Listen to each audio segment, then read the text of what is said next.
I took the job because I needed a quiet restart. After the divorce, after the meltdown at my last school, after my mother passed, I didn't care where I landed, as long as it was far from Spokane and silent. Linwood Hollow offered both. It was a speck on the map somewhere between moss-choked logging towns and forgotten state roads. The district said they'd had trouble keeping someone in the position. The last science teacher had moved suddenly. No forwarding address. No formal goodbye. Perfect, I thought. The town looked like a postcard someone forgot to update since 1963. Tiny grocery. One gas pump. Weathered houses with wide porches and old-fashioned swings. The school had maybe 50 students, all grades combined. I rented a crooked A-frame house at the tree line, the kind with sticky windows and wallpaper that curled like bark. The first night, I heard it, whispering. It wasn't the house settling, and it wasn't wind. It came from under the floorboards, low, persistent murmuring, like someone muttering secrets while half asleep. I pressed my ear to the wood. Silence. When I lifted my head, the murmuring again. I laughed it off, told myself it was mice, pipes, old house things. A week later, I started seeing the lights. They weren't headlights or flashlights. These were cold, bluish orbs that flitted between the trees in my backyard around 2 or 3 a.m.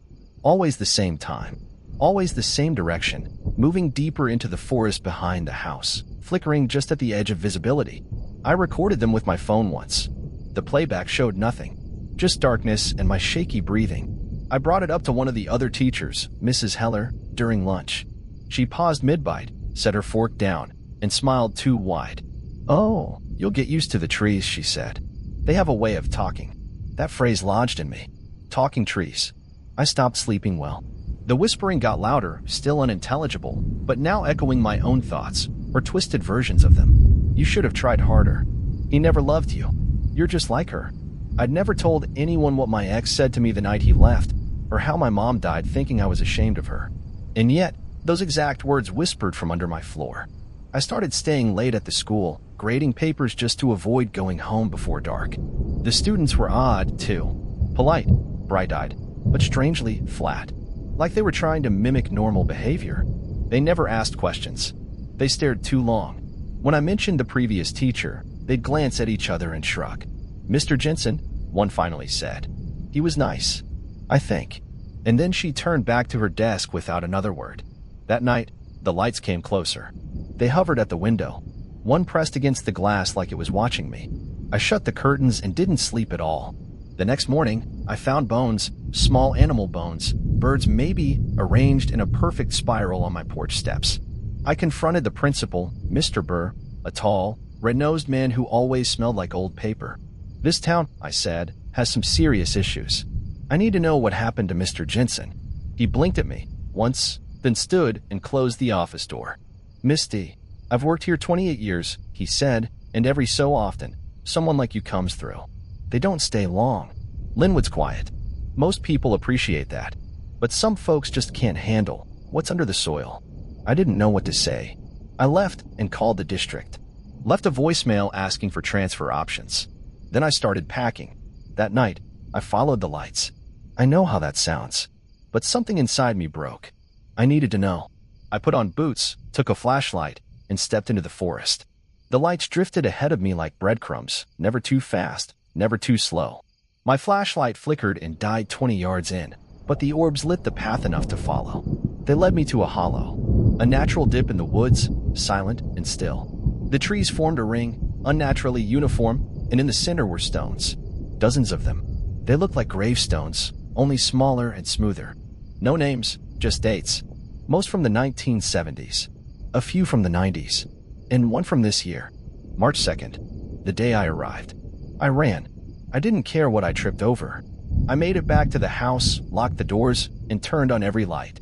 At 3:06 a.m., the whispering returned, but now it came from inside the walls. I stood in the kitchen, clutching a butcher knife, and heard my own voice whispering from the hallway. "Claire, you already belong to them." I bolted for the car. The keys weren't where I left them. The dashboard was blank. Every photo on my phone was gone. My contacts erased. I looked up my own name on Google. Nothing. No birth record. No teaching certificate. No divorce record. Nothing. Then I searched Linwood Hollow. The map blinked. The dot disappeared. That was 6 months ago. I'm writing this from a motel off Highway 20. I made it out, but I'm not really out. I sleep with the lights on, and still I hear the whispering. Sometimes I see them reflected in windows, the lights hovering just behind me. I called my sister. She didn't recognize my voice. Said she never had a sister. Then hung up. I tried the district office. The number is disconnected. I keep dreaming of the hollow, the spiraled bones, the stone with my name. They let me leave, I think. But not really. I wasn't the first. I won't be the last. Because last night, in the parking lot, I saw a young man step out of a truck with a box of books. Fresh out of college, maybe. I overheard him ask the motel clerk how far Linwood Hollow was. Said he had a new teaching job. If you're reading this, don't go. There's no such place. And if there is, you won't come back the same. And if you do, you'll never be found. It started with a conversation I wasn't supposed to hear. I was in a diner off Route 1 near Wiscasset, sipping burnt coffee, waiting on a mechanic to finish with my Subaru.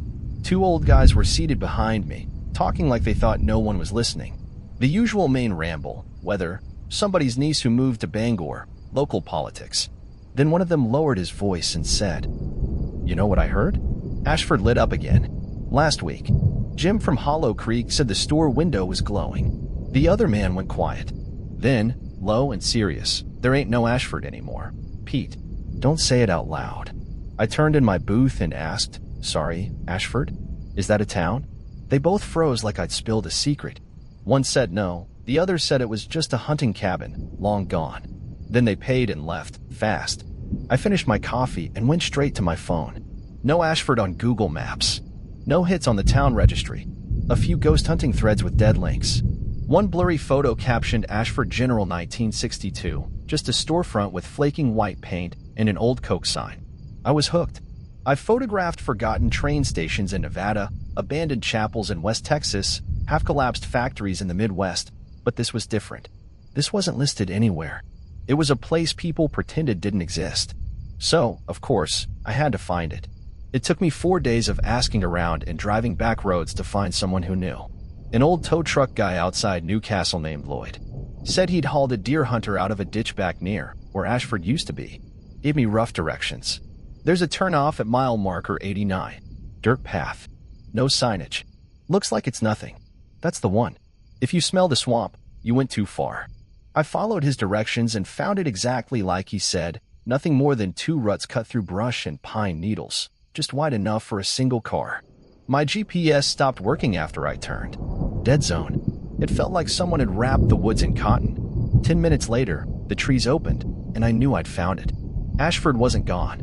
It was waiting. The buildings were intact, if faded. Post office, general store, a diner, even a small garage. Nothing over 2 stories. No people. No movement. But the lights, flickering, faint, were on. Not in every building. Just a few. Like someone had lit up a model town for a toy train set. I parked and stepped out, camera ready. The air was wrong still, but thick. The kind of silence you feel pressing on your teeth. I walked down Main Street. No cars. No animals. Even the power lines ended before the town. I kept photographing. A rusted tricycle. A newspaper on a porch dated March 7th, 1991. A half-empty coffee cup still sitting on a windowsill, long gone to mold. Then I reached the general store. The door creaked when I pushed it open. Inside smelled like dry rot and candle wax. Shelves still held faded soup cans, dusty matchboxes, and sun-bleached postcards. A neon sign in the window buzzed open. I stepped behind the counter, looking for access to the back. That's when I saw the hatch. A square door in the floor. Handle wrapped in rope. Fresh candle wax spattered around it. My fingers shook as I opened it and pointed my flashlight down the stairs. Stone steps. And silence. I shouldn't have gone down. But I did. The basement was colder than the upstairs, and the air felt heavier. The first thing I saw were the mannequins. There were maybe 2 dozen, arranged in a perfect circle, all facing inward, toward a candle that had burned almost to nothing. They weren't department store models. They were crude, hand-painted things. Each face was different, not in style, but expression. One smiling too wide, one with its eyes clenched shut, one crying, one missing a mouth entirely. They wore tattered flannel, sweaters, work boots. One had a rotary phone coiled around its wrist. I took a step closer. The floor groaned, and then I heard it. A whisper. Not from one place. From everywhere. A blend of breath and voice and static. I couldn't make out the words, but it felt like meaning was just out of reach. Like a dream you almost remember. I took a photo. The flash lit the basement like lightning. Every mannequin's head was now turned toward me. I ran. I left my tripod. Left the flashlight. I sprinted through the store, nearly tripping on the welcome mat. I made it to my car, locked the doors, and didn't stop driving until I reached the gas station off Route 1. The attendant asked if I was okay. I didn't answer, but it didn't stop. Back home in Portland, I tried reviewing the photos. The first few were normal: houses, the street, the diner sign. But the one from the basement, something had changed. The mannequins were still facing inward. I was in the circle, hands at my sides, eyes wide, plastic sheen to my skin. I deleted it, smashed the card, got rid of my camera, told myself it was just fear. But then my client photos started coming out wrong. A wedding shoot in Brunswick. There was a mannequin in the background of every shot, barely visible. Same posture, different distance. No one else saw it, but I could. A family portrait session. Everyone had normal smiles, except the mother's face. Her eyes looked painted on. Her expression didn't match the rest of her body. I quit. Told people I was burned out. It got worse. I started seeing them on the street. Not every day. Just enough. One in a park, sitting on a bench. Still. One standing behind a shop window, not dressed, not for sale. I even saw one in my hallway mirror, just behind me. When I turned around, nothing. Then one showed up in my living room. It was the one from the basement, the one missing its mouth. I set it on fire. The flames barely took. Plastic bubbled, but it didn't move. I threw it in the dumpster, then left town for a week. When I came back, it was in my bathtub. I'm writing this now because I know what's coming. I wake up colder every day. My joints don't bend right anymore. My skin has a waxy feel that soap won't fix. When I speak, I hear faint echo behind my voice, like something remembering me. Last night, I woke up standing in the corner of my room. Hours had passed. The sheets were untouched. My phone camera was recording. The last frame shows me turning toward the lens with glassy, unmoving eyes. If you ever hear the name Ashford, forget it. If someone offers directions, don't take them. The town doesn't want tourists. It wants additions. And if you've already been there, you're not leaving. You're transitioning. I wasn't supposed to be driving that far. The plan was simple. Take a few weeks off. Maybe crash at my brother's place up in Aroostook. Sleep, fish, forget. I'd had a breakdown at work. Nothing dramatic, just silence. I sat at my desk one Tuesday and couldn't remember what I sold. Couldn't remember what day it was. I didn't answer the phone. I just stared. My manager said, maybe get some air. So I did. I took the long way north, weaving through familiar back roads and pulling over when my hand shook too hard on the wheel. My phone died near Waterville, and I let it. I had printed directions. Paper felt better, more real. Somewhere past mile marker 213, the fog started. Not the kind that lifts. This was thick, wet, and dead still, like it was holding its breath. My wipers didn't help. The road narrowed. I slowed. Then, suddenly, the trees opened up and a sign crept from the haze. Welcome to Pine Hollow, EST 1888. The sign was old, leaning. I hadn't heard of it before, and I lived in Maine most of my life. But I figured I took a wrong turn, and hey, if there was a gas station or a diner, I could ask directions.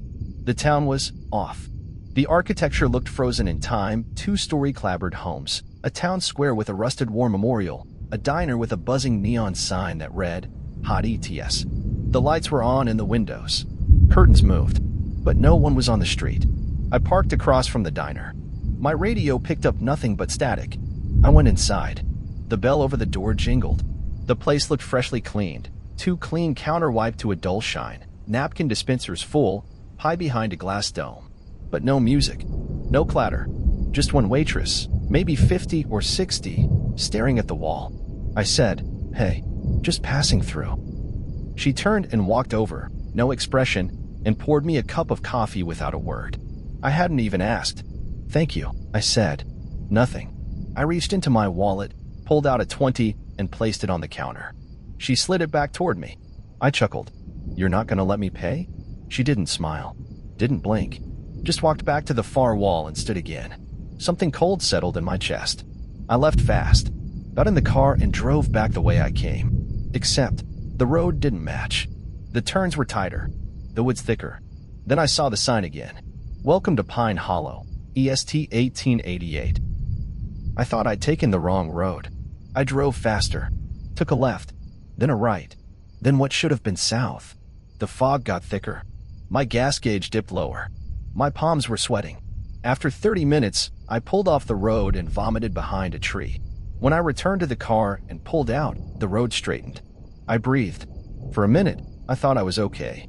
Then the buildings reappeared. The town square, the war statue, and the diner sign still buzzing. Hot ETS. I tried every direction.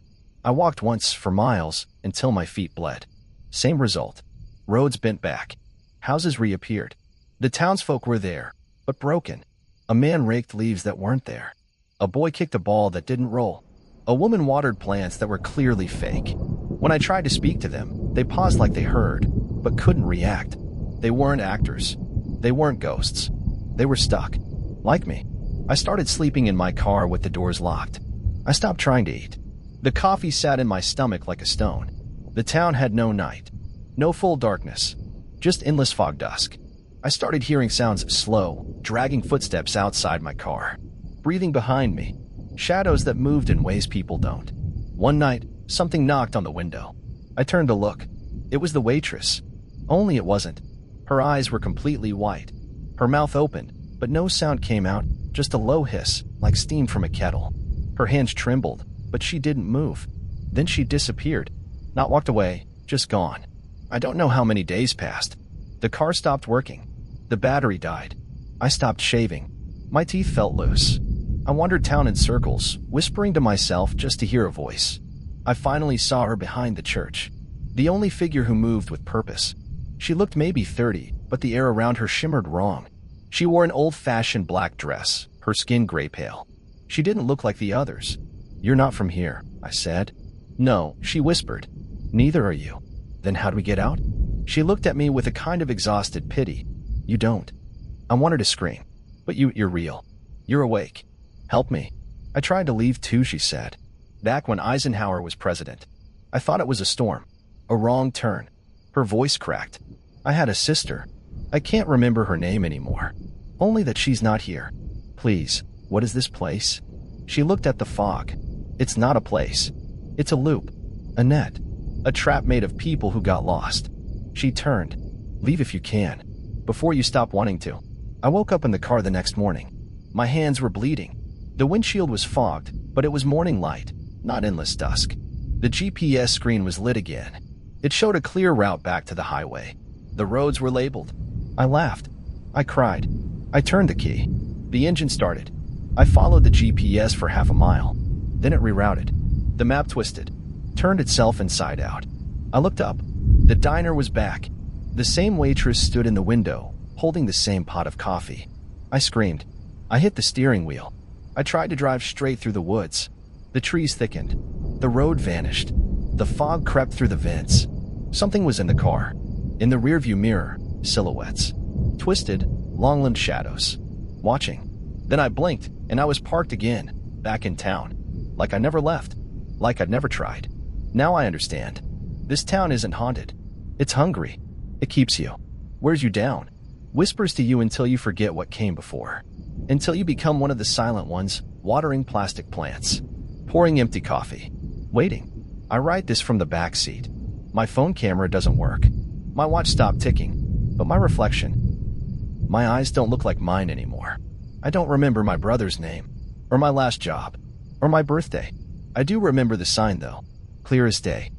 Welcome to Pine Hollow, EST 1888. Population. Growing.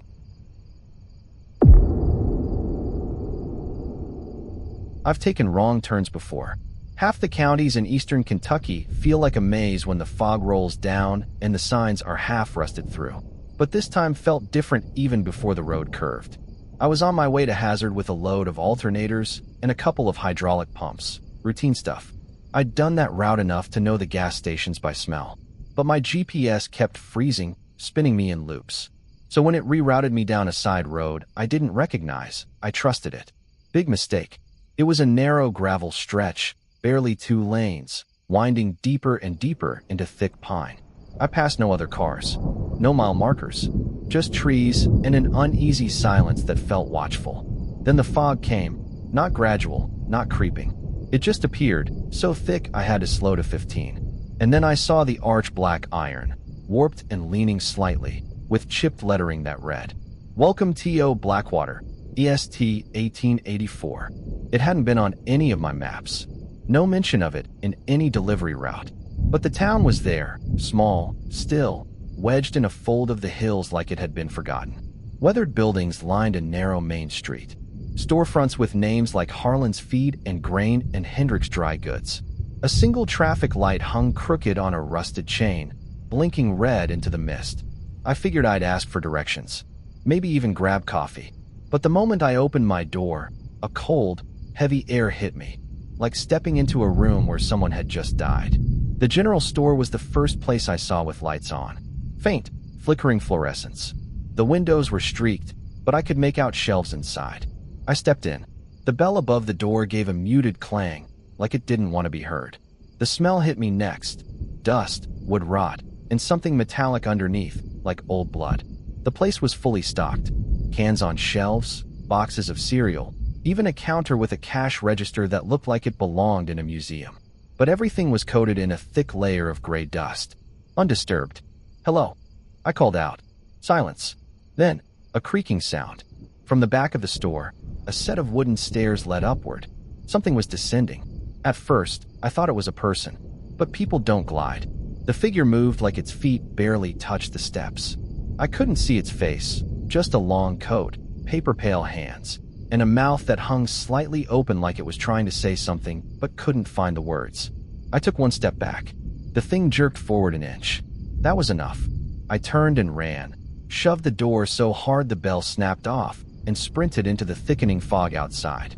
The streets weren't empty anymore. Figures stood motionless in the mist. Dozens, maybe more. They wore clothes from different eras, some in work overalls, some in dresses with lace collars, others in flannel and jeans. One had a child's tricycle. Another was barefoot. They didn't speak, didn't move, just watched, their eyes milky and blank. I ran toward my truck, but the road behind it had changed, warped. It looped. My tires were gone. The vehicle sagged on the rim, bent like it had been sitting there for years. I stumbled backward, heart jackhammering, breath catching in my throat. That's when I heard a whisper. "Over here." It came from the alley beside the diner. A man crouched behind a dumpster, wrapped in a threadbare army jacket. His beard was long and matted, eyes darting like a raccoon caught in light. He waved me over with shaking hands. "Get in. Get low. They don't like sudden movements." I didn't argue. Inside the alley, the fog seemed thinner. The man smelled like mildew and whiskey. He handed me a paper bag to breathe into. I didn't even ask. "You're new," he said. "How long since you got in?" 10 minutes. Maybe 20.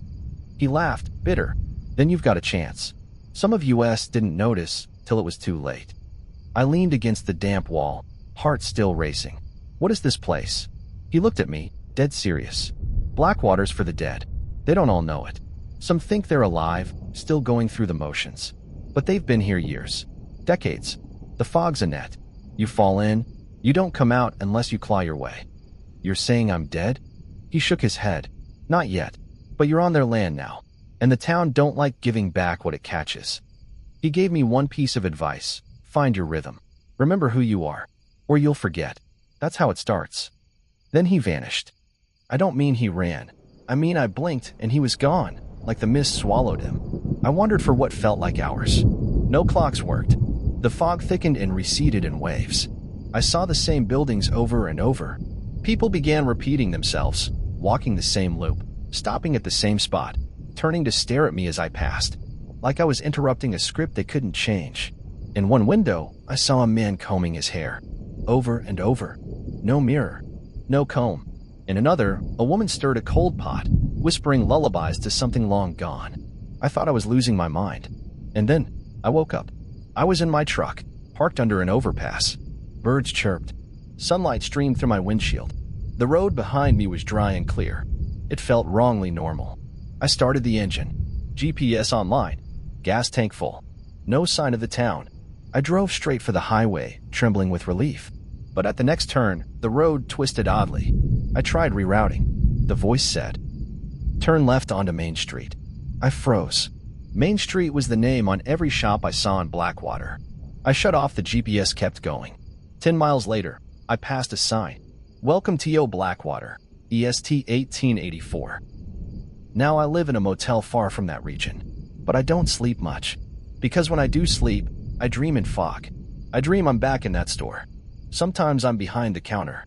Sometimes I'm stocking the shelves. I speak, but no sound comes out. My mouth just hangs open. And worse, people come in. Real ones. New ones. Looking for directions. And I can't warn them. Just last night, I dreamt I handed someone a receipt. I looked down at it, and it had my name. When I woke up, the same receipt was on my nightstand. It read, Blackwater General Store. Employee number 172, Jackson M. Time in. Ongoing. Timeout. Not applicable. I still try to leave. Still drive. But every road leads back. Every motel desk smells like dust. Every diner has the same blinking sign. Hot ETS. I think I'm awake now. But if you're reading this, maybe you're not. Maybe we're already in Blackwater. And maybe you're next. I should have taken the highway. That's what I keep thinking. If I had just stayed on I-70, if I hadn't tried to cut time across those empty back roads near the Indiana border, I never would have found the place. Or maybe it found me. It was late September. One of those Midwest afternoons that drops 30 degrees the minute the sun even thinks about setting. I was halfway to a furnace repair job at a rural property near the Illinois line. Left Columbus too late, didn't bring a jacket, didn't fill up the tank. And then the belt snapped. It happened so fast, I thought I hit something. 1 minute I was cruising past rows of dying cornfields. The next I was coasting on momentum while steam hissed out of the hood. No signal. Of course. No towns marked for 20 miles in either direction.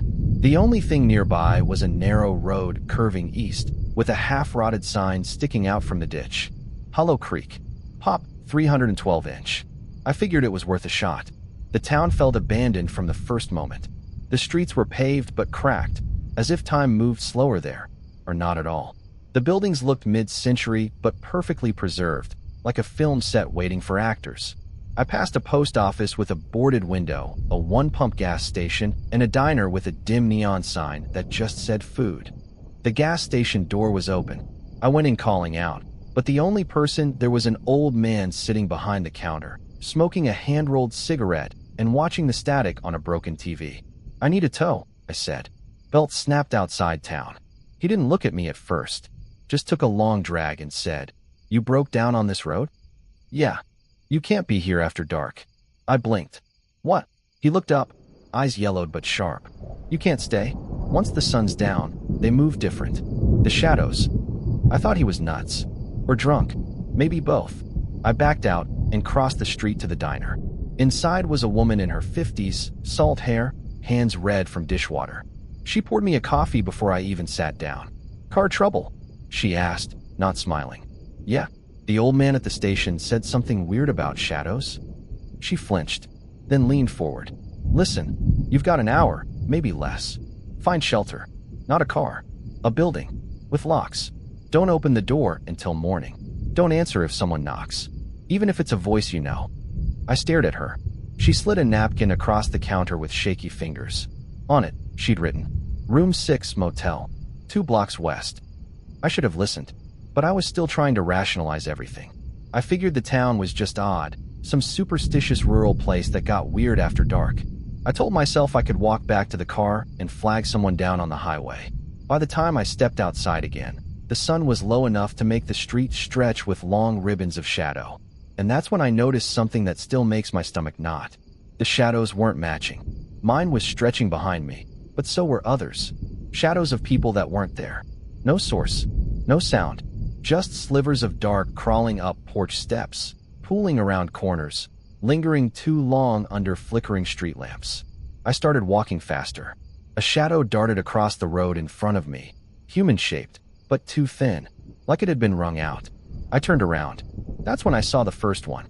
It was standing under the awning of the drugstore, maybe 30 feet away. Human outline, but wrong. Long arms. Head tilted at an unnatural angle. Just watching. I froze. Then it took a step forward, but its feet didn't move. Just the shadow stretching toward me, dragging itself. I ran. The motel was close. Green sign, peeling paint. I saw the key taped to the door of room 6, just like the napkin said. I grabbed it, shoved the door open, and slammed it behind me. The lights were on, but the room was cold. I locked the door, bolted it, shoved a chair under the knob. The shadows pressed against the curtains. I sat on the bed, trying not to breathe too loud. My flashlight was in my bag. I kept it aimed at the floor. Outside, the wind didn't blow, but the shapes moved. They clustered at the edges of the window, flickering. One of them scraped across the glass, leaving no sound but a whisper so low it made my teeth ache. Then I heard a knock. "Derek? It's me. Jenna. Open up." Jenna was my ex. She lived 3 hours away. I didn't move. The voice again, pleading. "Derek, please. You left things unfinished. I just want to talk." My hands shook. I pressed both palms over my ears. The voice changed. "Derek, open the door." Deeper now. Male. Almost my own voice. "You're already part of this." I don't remember falling asleep. Maybe I passed out. When I opened my eyes, it was daylight. The shadows were gone. I left the room, sprinted back to where my truck had broken down, and it was gone. Just a patch of scorched gravel. I followed the road back the way I came. There was no sign, no gravel shoulder, just straight pavement through miles of trees. Eventually, I reached a gas station on the highway. The kid behind the counter asked if I was okay. I looked like hell, mud on my face, hands trembling. I told him I'd gotten lost. Asked if he'd ever heard of Hollow Creek. He frowned. "There's a creek by that name up near Dayton, but it ain't a town. Used to be, I think. Got flooded out in the 60s. No one lives there." I should have let that be the end, but I couldn't stop thinking about it. The town, the shadows, the voices that knew me. I kept dreaming of room 6, of the door handle slowly turning. A week later, I tried to find it again. Every back road I drove led nowhere. Until tonight. I took a detour off Route 36 after a traffic jam. The sun was low, and there it was. That same bent sign, half swallowed in vines. Hollow Creek. Pop 312-inch. I tried to turn around. The road behind me was gone. Trees now. Fog thicker than glass. My headlights barely work. The motel is glowing up ahead. Room 6 light is on. I know what's coming. I'm writing this in the motel's desk drawer. Maybe someone will find it. Maybe not. The pen keeps skipping. The shadows under the door are getting longer. One of them just said my name, in my own voice. "If you see Hollow Creek, don't stop. Don't speak. And for the love of God, don't stay past dark. You'll never leave the same. If you leave at all." Greg and I hadn't talked in months, not properly. He was going through the divorce. I'd quit my job after a panic attack in the storeroom, and our group chats had thinned out to memes and "you good?" texts. So when he called out of nowhere and said, "You want to disappear for a few days?" I said yes before asking where. The cabin belonged to some guy Greg used to work with. "Middle of nowhere," he said. "Past a town called Red Hollow. You ever heard of it?" I hadn't. We packed light, beer, chips, cards, his old guitar, and drove 5 hours into the hills. Paved roads turned to gravel. Cell signal cut out about 40 minutes before we reached the place. Somewhere on Route 48, we passed through Red Hollow, if you could even call it that. A sagging post office. One gas pump. A church with busted stained glass windows. Not a single person. No dogs. No birds. Just a stop sign spinning lazily in the wind like it was thinking about leaving too. "Ghost town," I muttered. Greg shrugged. "Perfect, then." The cabin was 5 miles past the town. Not bad. Rustic, but solid. Big porch. Fireplace. A weird metal grate set into the floor of the kitchen, bolted shut.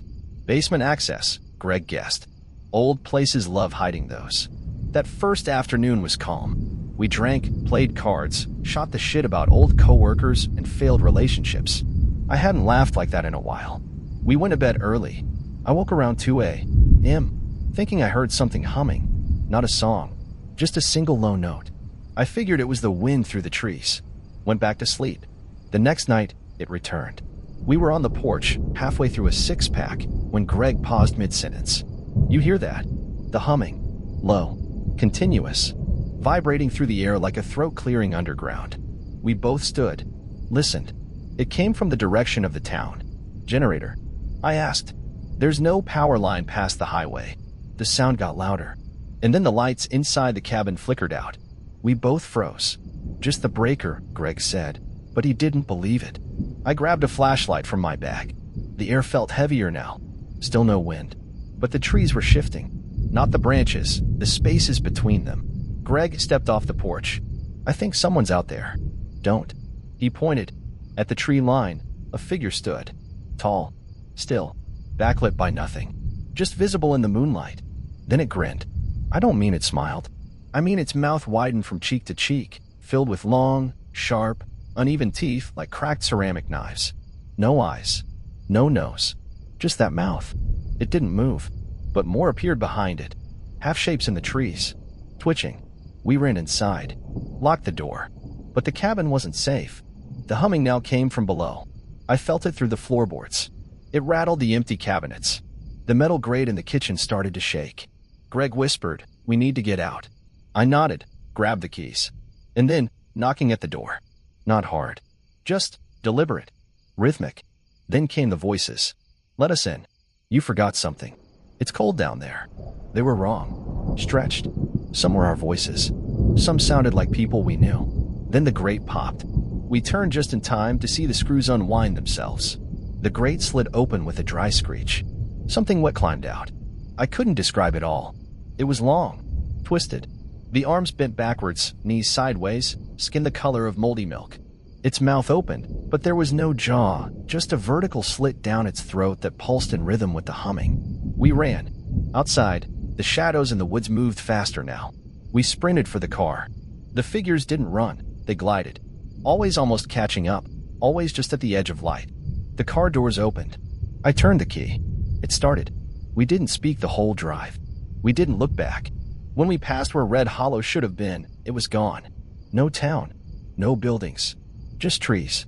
2 days later, back in Knoxville, Greg tried to call the guy who owned the cabin. No answer. Then his number disconnected. We looked up Red Hollow online. No results. Nothing in the state registry. No postal code. No weather reports. Not even on Google Maps. Like it had never existed. We checked old maps at the library. There was a Red Hollow Ridge on a 1956 topographic survey, but it had been marked uninhabited since the 1930s. Mining accident, one article read. Town abandoned. Sinkholes suspected. No remains recovered. Weeks passed. The humming didn't. I heard it in my apartment. At night. From the drain. From the vents. Sometimes behind the fridge. Greg called me one night sobbing. Said he found teeth under his bed. Not human, he kept saying. They weren't shaped right. Then he stopped calling. I drove to his place. It was empty. Door unlocked. Furniture untouched. His car still in the lot. But in the middle of the living room, a rusted metal grate. I didn't open it. I left. Now I'm in a motel 2 states over. Haven't slept more than 2 hours at a time. My ears bleed when the humming gets too loud. I saw something outside the window last night. Not a man. Not an animal. Just a shape. Grinning. I think it was Greg. Or something that used to be him. I know what it wants. I hear the whisper through the wall now. Come back down. If you ever hear humming from under your house. If you ever pass a sign for Red Hollow. If the lights flicker and the drain sounds like breathing. Run. It's already too late. I hadn't planned on stopping. I was only 2 hours from the customer's site in Kentucky, but the fog rolled in fast, so fast I didn't even see it coming. 1 minute the interstate was clear, the next, I couldn't see the road signs. Then the GPS lost signal. My phone turned into a brick. Radio went static. I figured I took a wrong exit near the state line, ended up on a 2-lane road I didn't recognize. But there were no mile markers, no gas stations, just woods and mist. After half an hour of slow, pointless driving, my headlights caught an old wooden sign leaning slightly left. Cedar Ridge Motel, vacancy. Something about the letters looked hand-painted. No streetlights, no wires overhead. But there was a dim orange glow in the distance. A long, L-shaped motel building materialized out of the fog like it had been waiting for me. I told myself I was just tired. I'd sleep a few hours, wake up early, get back on the road. So I pulled in. The front office was dim and dusty, lit by a single bulb behind yellowed plastic. An old man sat behind the desk. No TV, no music, just him and a cracked ledger. He didn't look up when I walked in. I said, "Hi. One room? Just for the night." He slid a key across the counter. Metal, not a card. Little paper tag that read, Room 9. Then he spoke, voice dry and flat. "Keep the blinds closed after dark. Don't open the door for anyone. Not even me." I blinked. "What?" He looked up. His eyes were pale, clouded. "You heard me." Then he turned away and disappeared into the back room. Room 9 was at the far end, under a flickering yellow light. The number was barely hanging on, screwed crooked into the door. Inside was fine. Old carpet. Wood paneling. A queen-sized bed with faded sheets and a plastic-wrapped cup in the bathroom. I tossed my bag down and turned on the heater. It rattled like it hadn't been used in years. I texted my boss. No bars. I tried calling my ex. The screen glitched and went dark.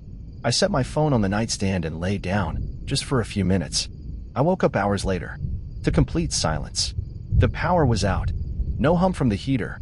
No hallway light under the door. The air was cold, thick, and wrong. Then came the knock. At the window. 3 slow taps. I sat up fast, heart thudding. "Hello," I said. Another knock. This time softer. Higher up. Like fingers. Then a whisper. "Jason." My mother's voice. She died 6 months earlier. Complications from a stroke. I hadn't been there.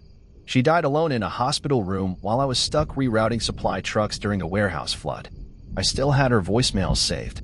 I stood and stepped toward the window. Something pressed against the blinds. A face, not visible, but outlined by fog.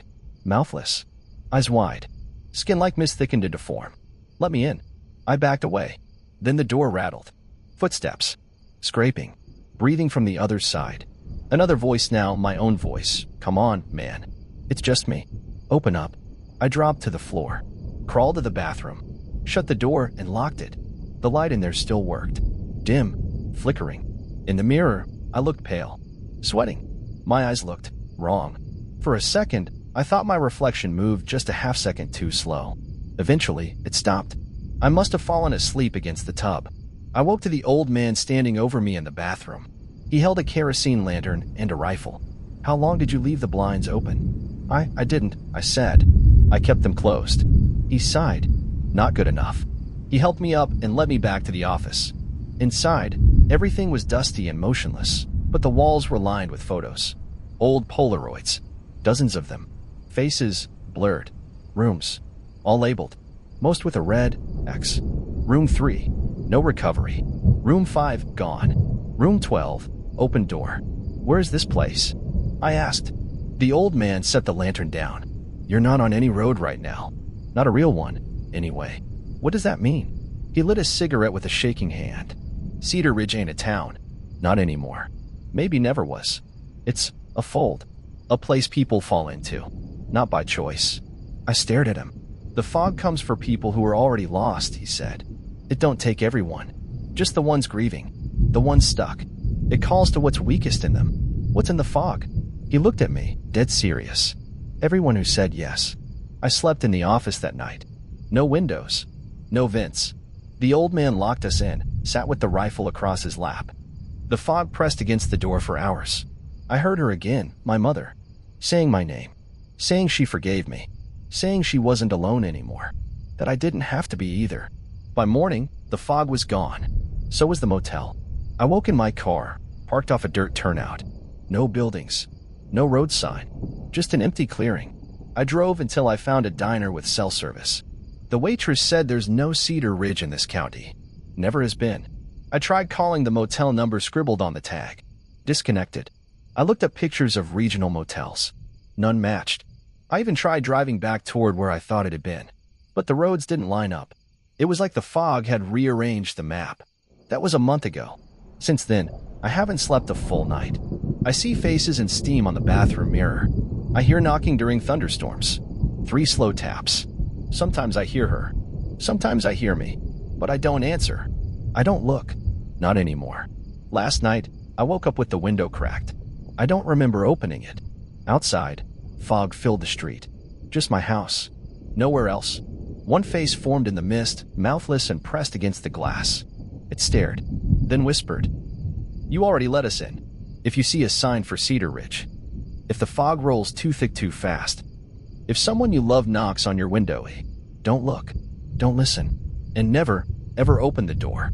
Because once they speak in your voice, you're already theirs."